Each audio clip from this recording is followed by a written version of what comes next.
Good morning students. तो आज के इस वीडियो में हम लोग पढ़ने वाले हैं प्रकाश का अपवर्तन। ये क्लास 12th फिजिक्स का एक वीवीआई चैप्टर है जिससे दो क्वेश्चन लॉन्ग टाइप में बनते हैं। प्रकाश के अपवर्तन में प्रकाश की किरण जो होती है एक माध्यम से दूसरे माध्यम में प्रवेश करती है। देखिए यहाँ पे ये वाला माध्यम जो है ये अपवर्तक पृष्ठ है और इस अपवर्तक पृष्ठ के मतलब कि ऊपर ये जो माध्यम दिख रहा है आपको वायु है और ये माध्यम जल है।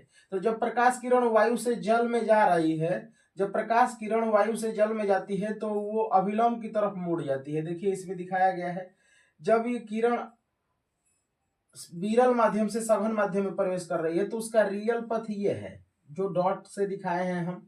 यहाँ पे उसको आना चाहिए लेकिन ये सघन में आई है तो यहाँ ना आकर के ये अभिलंब है और इसी अभिलंब की तरफ ये मुड़ गई है।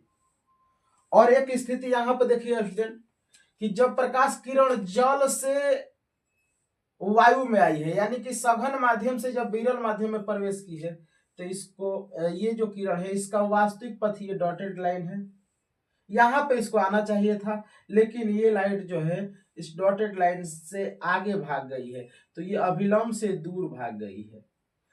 यानी कहने का मतलब है कि जब सघन माध्यम से विरल में प्रवेश करती है तो अभिलंब से दूर भागती है और जब विरल माध्यम से सघन माध्यम में प्रवेश करती है तो अभिलंब की तरफ मुड़ती है।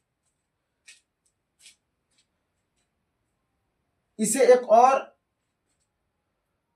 एक्सपेरिमेंट के द्वारा हम आपको समझा रहे हैं। ये देखिए रिफ्रैक्शन ऑफ लाइट के बहुत से इफेक्ट हैं जो कि हम अपने डे टू डे लाइफ में ऑब्जर्व करते हैं। ऐसा ही एक्सपेरिमेंट हम करने जा रहे हैं जो कि है अपीयरेंट बेंडिंग ऑफ पेंसिल। अगर आप एक ट्रांसपेरेंट ग्लास में एक पेंसिल को रखोगे तो आपको पेंसिल बिल्कुल स्ट्रेट दिखाई देगी, पेंसिल की शेप में कोई चेंज नहीं आएगा। और अब आप उस ग्लास में पेंसिल को हटा के जब पानी को ऐड करोगे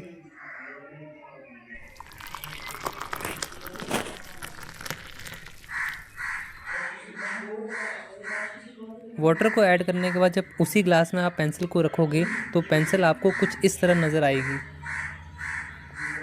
अब देखने में कुछ ऐसा लगेगा कि पेंसिल टूटी हुई है या फिर बेंड है, बट ऐसा कुछ नहीं है। ये हो रहा है रिफ्रैक्शन ऑफ लाइट की वजह से, क्योंकि speed of light is different in different medium. Air में ज़्यादा है speed of light as compare to water. इसीलिए आपने देखा कि एक ग्लास में पेंसिल रख के उसमें पानी डाल दिया जाता है तो हमें ऐसा लग रहा है कि पेंसिल जो है अंदर से थोड़ा सा मुड़ा हुआ है। यही घटना तो प्रकाश का अपवर्तन है स्टूडेंट।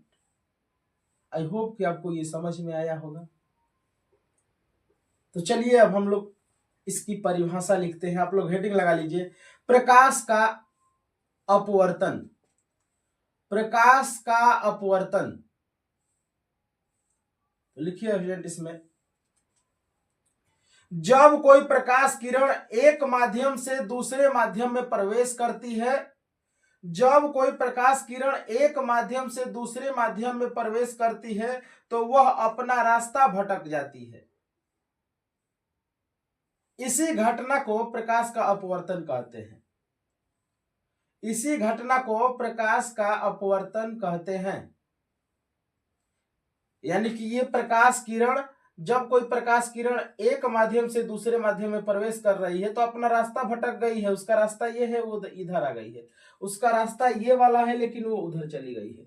तो हम लिखेंगे कि जब कोई प्रकाश किरण एक माध्यम से दूसरे माध्यम में प्रवेश करती है तो वह अपना रास्ता भटक जाती है। इसी घटना को प्रकाश का अपवर्तन कहते हैं। प्रकाश के अपवर्तन के दो नियम होते हैं। प्रकाश के अपवर्तन के दो नियम होते हैं। आपतित किरण नंबर 1, आपतित किरण, आपतित किरण, अपवर्तित किरण और अभिलंब और अभिलंब और अभिलंब। आपतित किरण, अपवर्तित किरण और अभिलंब तीनों एक ही तल में होता है। नंबर 2, किसी विशेष वर्ण के लिए आपतन कोण की ज्या और अपवर्तन कोण की ज्या का अनुपात एक नियतांक होता है। किसी विशेष वर्ण के लिए आपतन कोण की ज्या और अपवर्तन कोण की ज्या का अनुपात एक नियतांक होता है, अर्थात कि यहां पे लिख देते हैं स्टूडेंट, अर्थात कि म्यू बराबर साइन आई अपॉन साइन आर। ये जो है प्रकाश के अपवर्तन का दूसरा नियम है स्टूडेंट। आई होप कि आपको ये समझ में आया होगा। चित्र के माध्यम से हम आपको प्रकाश के अपवर्तन समझाए।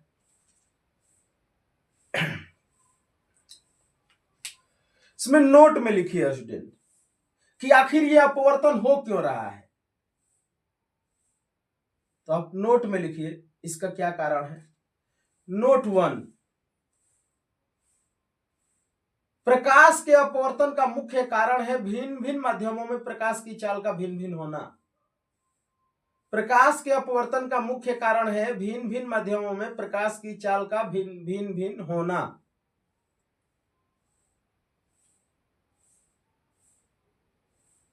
नोट 2 लिखिए स्टूडेंट, प्रकाश के अपवर्तन के दूसरे नियम को स्नेल का नियम भी कहा जाता है। प्रकाश के अपवर्तन के दूसरे नियम को स्नेल का नियम भी कहा जाता है, अर्थात कि म्यू बराबर साइन आई बटा में साइन आर। यही फॉर्मूला स्टूडेंट स्नेल का नियम कहलाता है। आई होप कि आपको ये समझ में आया होगा। तो इसे मिटा देते हैं।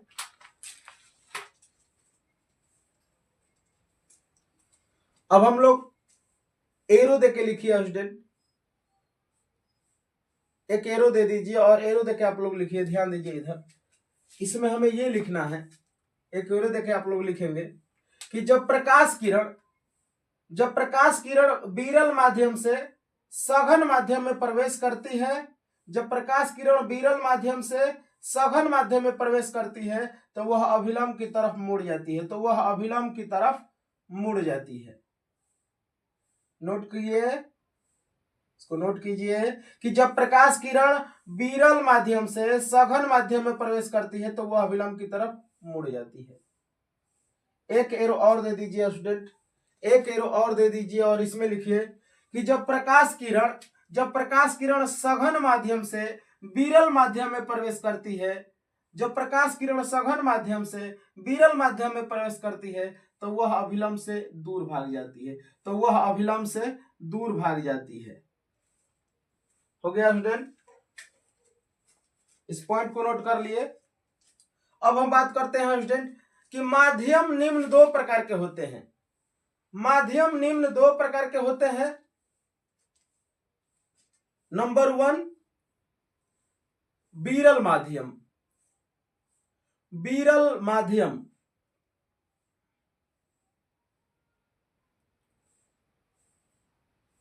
तो विरल माध्यम में लिखिए स्टूडेंट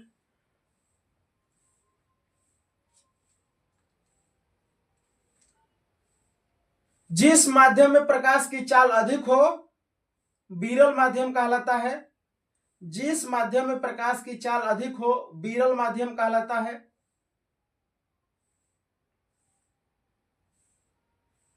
हो गया स्टूडेंट।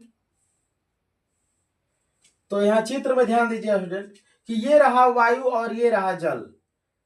तो वायु में प्रकाश की चाल होती है स्टूडेंट 3×10⁸ मीटर पर सेकेंड और जल में प्रकाश की चाल होती है 2.5×10⁸ मीटर पर सेकेंड।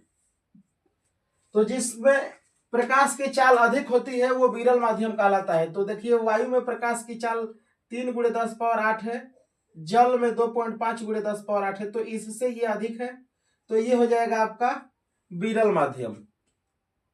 और ये विरल माध्यम और सघन माध्यम हम दो माध्यमों के बीच तुलना करके बताएंगे।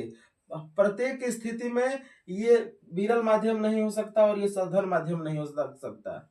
दो माध्यमों में जिसकी चाल अधिक होगी, जिसमें प्रकाश की चाल अधिक होगी उसको विरल माध्यम कहेंगे और जिसमें प्रकाश की चाल कम होगी उसको हम सघन माध्यम कहेंगे। तो दूसरा है में सघन माध्यम।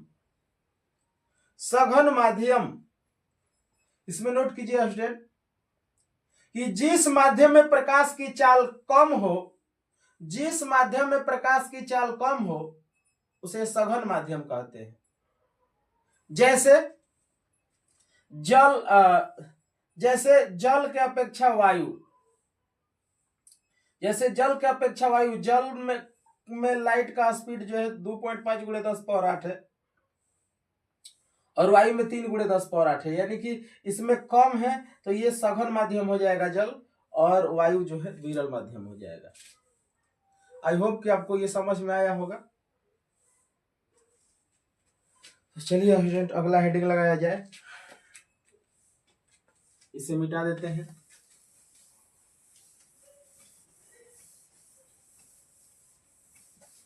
इसे मिटाया जाए स्टूडेंट, और आप लोग पेन और कॉपी लेकर बैठिए स्टूडेंट, और हर टॉपिक का आप स्क्रीनशॉट ले लीजिए और वहां से उसे आप कॉपी में नोट कीजिए। सब यहीं से एग्जाम में फंसने वाला है स्टूडेंट, एक क्वेश्चन भी बाहर से नहीं आएगा, सारा का सारा यही है। तो चलिए नेक्स्ट हेडिंग है हम लोगों का स्टूडेंट,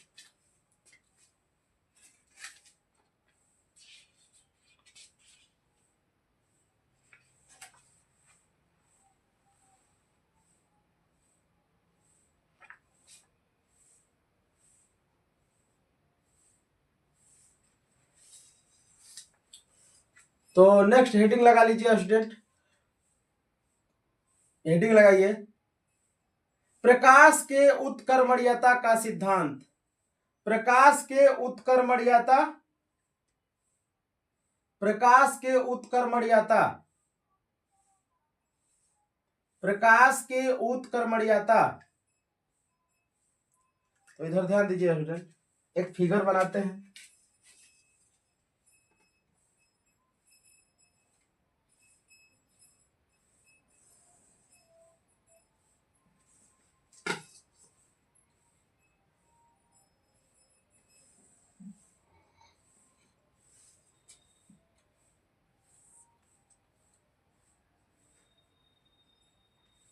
ये आपतित किरण है स्टूडेंट,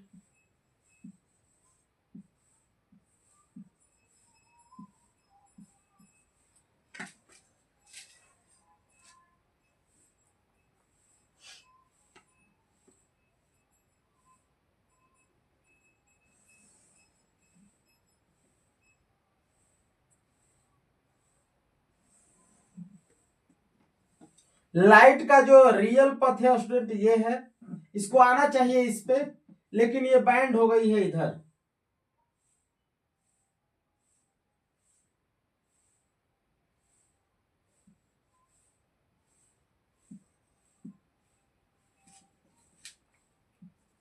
ये है अपवर्तित किरण, अपवर्तित किरण।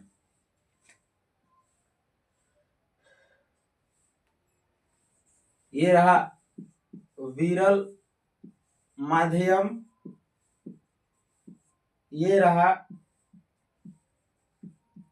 सघन माध्यम, ये रहा वायु, और ये रहा कांच। तो जब प्रकाश किरण विरल माध्यम से सघन माध्यम में प्रवेश करती है तो हम लोग अभी पढ़े हैं कि वो अभिलंब की तरफ मुड़ जाती है, बैंड हो जाती है, जो आपको दिख रहा है फिगर में। तो इसमें हम लोग लिखेंगे स्टूडेंट, लिखिए इसमें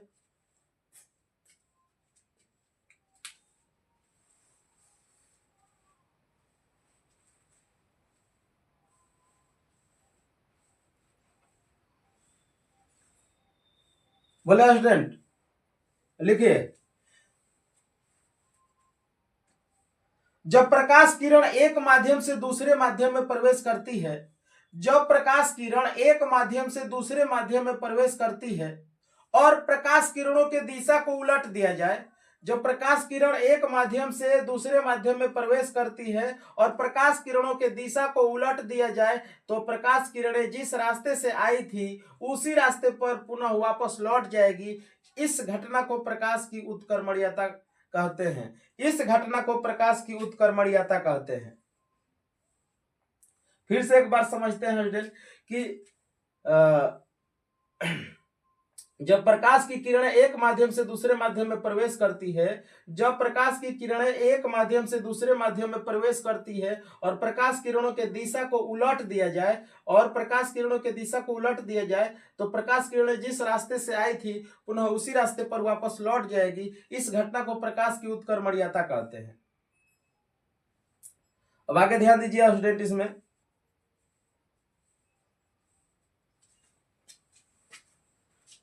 इसमें हम लोग लिखेंगे कि माना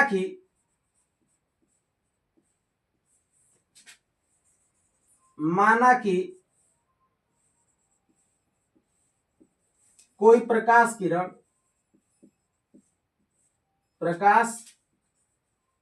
किरण वायु से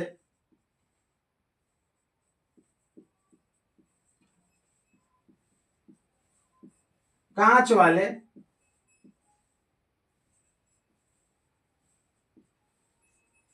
माध्यम में प्रवेश कर रही है।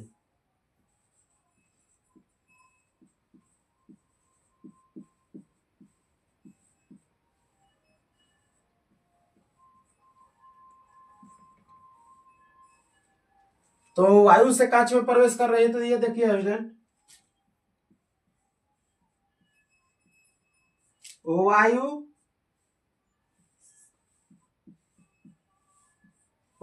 से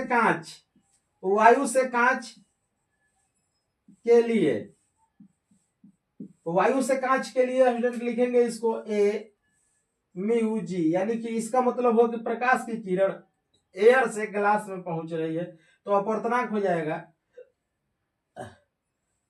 म्यू बराबर साइन आई बटा में साइन आर।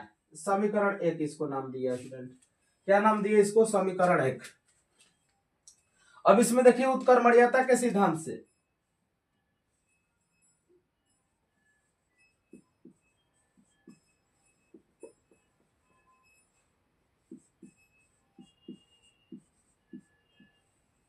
उत्कर्मणीयता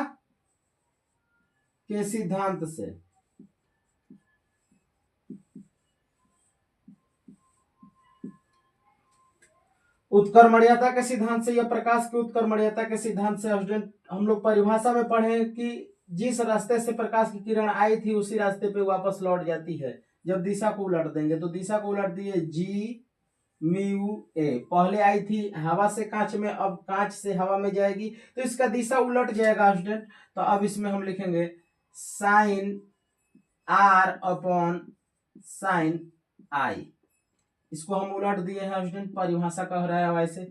ये हो गया समीकरण 2। अब हम समीकरण 1 और 2 को गुना करेंगे तो क्या हो जाएगा स्टूडेंट? इसे मिटा देते हैं।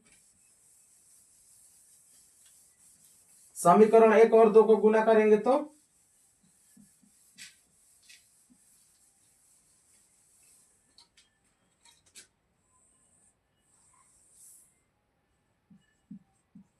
समीकरण 1 गुणे 2 से दोनों समीकरणों को गुणा कर दिया तो ये हो जाएगा ए म्यू जी गुणे जी म्यू ए बराबर साइन आई अपॉन साइन आर गुणे sine r upon sine i. Sine i से साइन आई, साइन आर से साइन आर कट गया, इधर 1 बचा है स्टूडेंट, तो ये लिखेंगे ए म्यू जी बराबर इनटू जी म्यू ए बराबर 1। तो यहां से हो जाएगा ए म्यू जी बराबर ये हो गया 1 बाई जी म्यू ए। तो ये है स्टूडेंट प्रकाश के उत्कर्मणीयता का सिद्धांत, इसको कहते हैं प्रकाश की उत्कर्मणीयता का सिद्धांत। ये देखिए इसमें प्रकाश की किरण वायु से कांच में प्रवेश कर रही है और जब प्रकाश की किरण अपने रास्ते पर वापस लौट गई तो अब क्या हो गया, 1/g म्यू ए का मतलब ये उसका अपोजिट हो गया। अब प्रकाश किरण जो है कांच से वायु में प्रवेश कर रही है। तो यही है प्रकाश की उत्क्रमणीयता का सिद्धांत स्टूडेंट। आई होप कि आपको ये वीडियो पसंद आया होगा। ये तो आप हमारे वीडियो को अपने दोस्तों के पास शेयर कीजिए और हमारे चैनल को सब्सक्राइब कर लीजिए।